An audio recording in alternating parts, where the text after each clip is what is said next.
SIR এর কাজ খতিয়ে দেখতে গিয়ে বিক্ষোভের মুখে নির্বাচন কমিশনের পর্যবেক্ষক।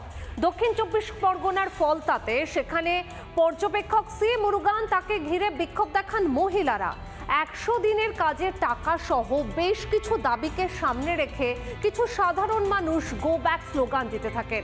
আর পর্যবেক্ষক সি মুরুগান তিনি জানিয়েছেন ইচ্ছাকৃতভাবে এই ঘটনা ঘটানো হয়েছে, বাধা দিলেও তিনি কাজ চালিয়ে যাবেন, আজই বুক বন্ধ খাবে তিনি রিপোর্টও জমা দেবেন।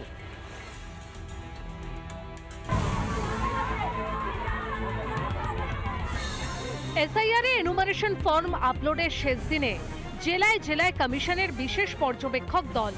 দক্ষিণ ২৪ পরগনার ফলতায় দল পৌঁছতেই এভাবেই শুরু হলো বিক্ষোভ।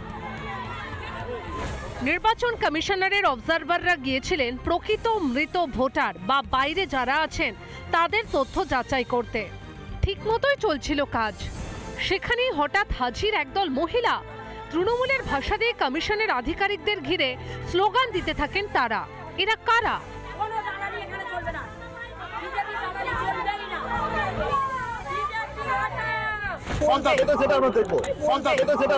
এই রিপোর্ট দেবেন সি মুরগান, যিনি নিজে এই গোটা ঘটনার সাক্ষী। তাকে আটকানোর চেষ্টা করা হয়েছে, তিনি স্পেশাল রোল অবজারভার, সেখানে পুলিশের উপস্থিতি থাকার কথা, কিন্তু তারপরও কিভাবে বিক্ষোভ হলো, কেন সেখানে সি মুরগানের মতন স্পেশাল রোল অবজারভার তাকে আটকানো হলো। সি মুরগানের রিপোর্ট, তিনি নিজে গোটা বিষয়টি বিবরণ দিয়ে কমিশনকে জানাচ্ছেন, সেইটা আসার পর কমিশন কি ব্যবস্থা নিচ্ছে সেটা দেখা হবে।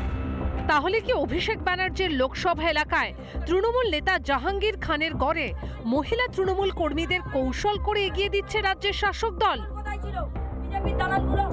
ইমিডিয়েট যত মৃত ভোটার আছে তাদের লিস্ট থেকে নাম বাদ দেওয়া এবং যারা স্থায়ীভাবে স্থানান্তরিত হয়েছে তাদের নাম থেকে বাদ দেওয়ার জন্য ইলেকশন কমিশনকে অনুরোধ করব যে ড্রাস্টিক স্টেপ নিন।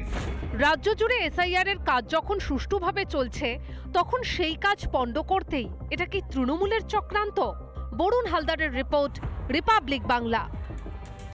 নানা ধরনের কন্টেন্ট দেখার জন্য লাইক করুন, শেয়ার করুন আমাদের ফেসবুক পেজ, সাবস্ক্রাইব করুন আমাদের ইউটিউব চ্যানেল। পাশাপাশি অন্যান্য ব্রেকিং নিউজের জন্য অবশ্যই চোখ রাখুন রিপাবলিক বাংলায়।